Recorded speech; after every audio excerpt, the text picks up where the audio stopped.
Hello students, welcome back to my YouTube channel Rajesh sir official Darbhanga. और आज के इस वीडियो में हम सॉल्व करने वाले हैं लेसन 43 यानी कि एक्सरसाइज 43, जो कि केपी ठाकुर जी के बहुत ही पॉपुलर बुक है a practical guide to English translation and composition, जिसमें हम आज यूज करने वाले हैं बिफोर, आफ्टर, ओवर और अंडर का। तो अगर आप भी कंपटीशन का प्रिपरेशन कर रहे हैं या इंग्लिश ग्रामर में स्ट्रांग होना चाहते हैं या हिंदी से इंग्लिश में सही सही ट्रांसलेशन करना सीखना चाहते हैं, तो ये वीडियो आपके लिए है। तो बने रहे इस वीडियो में। तो ये रहा हमारे पास कुछ सॉल्व्ड एक्सरसाइज, पहले इसको देख लेते हैं फिर हम लोग एक्सरसाइज सॉल्व करेंगे। तो वह मार्च के पहले आया, तो के पहले के सेंस में हमें इंग्लिश में यूज करना है बिफोर। तो ही केम बिफोर मार्च, मतलब वह मार्च के पहले आया। तुम 10 बजे के बाद गए, तो यू वेंट। गो का सेकेंड फॉर्म होता है वेंट। यहाँ पे सब पास्ट इंडेफिनिट का यूज किया गया है दो सेंटेंस में, पहला वाला में और दूसरा वाला में। अगर टेंस समझना है तो पास्ट इंडेफिनिट वाला जो हम लोग वीडियो बनाया है, तो वो आप वॉच करके देख सकते हैं। तुम 10 बजे के बाद गए, तो यू वेंट आफ्टर 10 o'clock। तो यहाँ पे के बाद के सेंस में आफ्टर यूज किए हैं। पंखा हमारे सिर के ऊपर है, the fan is over our head.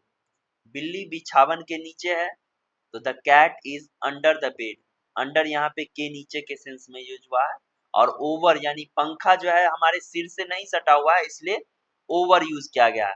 अगर कोई भी चीज जैसे मान लीजिए टेबल पे कुछ रखते हैं, तो वो उसके जो है दोनों सटा हुआ रहता है, तो उसके लिए हम ऑन यूज करते हैं। लेकिन पंखा तो हमारे सिर के ऊपर रखा तो नहीं गया, सिर के ऊपर है लेकिन वो एक दूसरे से अटैच नहीं है, तो इसलिए के ऊपर के सेंस में यहाँ पे ओवर यूज किए हैं। अब बढ़ते हैं हम लोग एक्सरसाइज के तरफ। अगर आप चाहो तो इसका स्क्रीनशॉट लेके पहले खुद से सॉल्व कीजिए और फिर चेक कीजिए कि आप कितना सॉल्व कर पाते हैं। पहला है सोमवार के बाद मंगलवार आता है। यहाँ के बाद का मतलब होता है आफ्टर, और सोमवार के बाद कौन क्या आता है, तो सोमवार के बाद मंगलवार आता है। तो ट्यूसडे कम्स आफ्टर मंडे। सोमवार के बाद मंगलवार आता है, तो ट्यूसडे कम्स आफ्टर मंडे। अप्रैल मई के पहले आता है, तो यहाँ पे होगा के पहले के सेंस में हम लोग तो पहले बिफोर यूज करेंगे। उसके बाद यहाँ महीने की कंपेयर कर रहे हैं ना, महीने की तुलना कर रहे हैं, तो अप्रैल मई से पहले आता है, तो इसको ट्रांसलेट करेंगे अप्रैल कम्स बिफोर मई। पंखा तुम्हारे सिर के ऊपर लटक रहा है, तो के ऊपर के सेंस में हमने अभी बताया कि ओवर का यूज करना है, और जैसा हमने एग्जाम्पल में भी देखा है कि के ऊपर के सेंस में हमें क्या यूज करना है, ओवर यूज करना है। तो यहाँ पंखा सिर के ऊपर लटक रहा है, तो इसका ट्रांसलेशन होगा the fan is hanging over your head. कुत्ता टेबल के या टेबल के नीचे है, तो dog is under the table. के नीचे के सेंस में हमने क्या यूज किया है यहाँ पे, के नीचे के लिए अंडर। तो इसका ट्रांसलेशन क्या हो गया, the dog is under the table. मैं अंधेरा के बाद मतलब अंधेरा होने के बाद वहां नहीं जाऊंगा। तो के पहले क्या लिखा है कि के बाद के सेंस में, तो के बाद के लिए हमने यूज किया है आफ्टर। के बाद के लिए क्या यूज करना है, आफ्टर।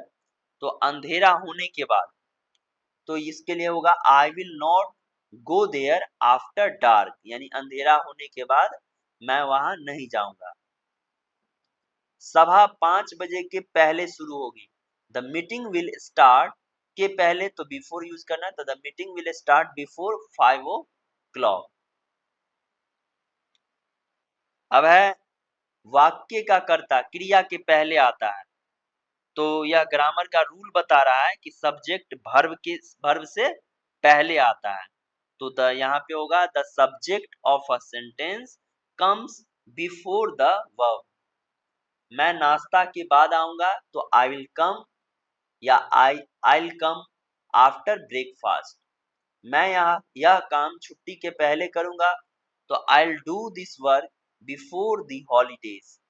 सी के बाद बी आता है, क्या लिखा है, सी के पहले, बाद में लिखा है के पहले, तो के पहले के लिए बिफोर, तो सी के पहले बी आता है। तो यहाँ अल्फाबेट के ऑर्डर की बात कर रहे हैं या क्रम की बात कर रहे हैं, तो बी कम्स बिफोर सी।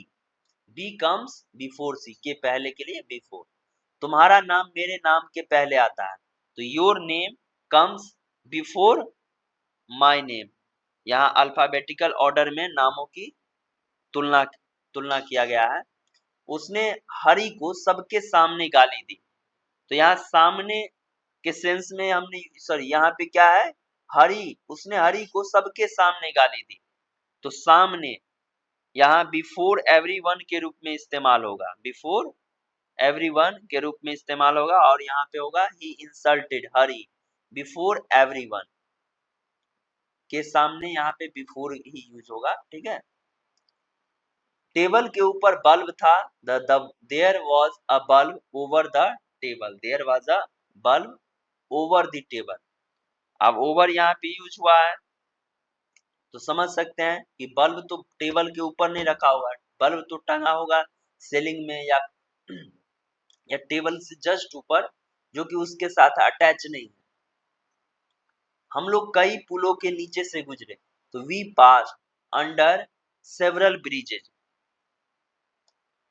पानी के नीचे बर्फ है, there is ice under the water. तो ये रहा आज के इस वीडियो। तो आपने देखा कि बिफोर, आफ्टर, ओवर और अंडर का इस्तेमाल कितना आसान है।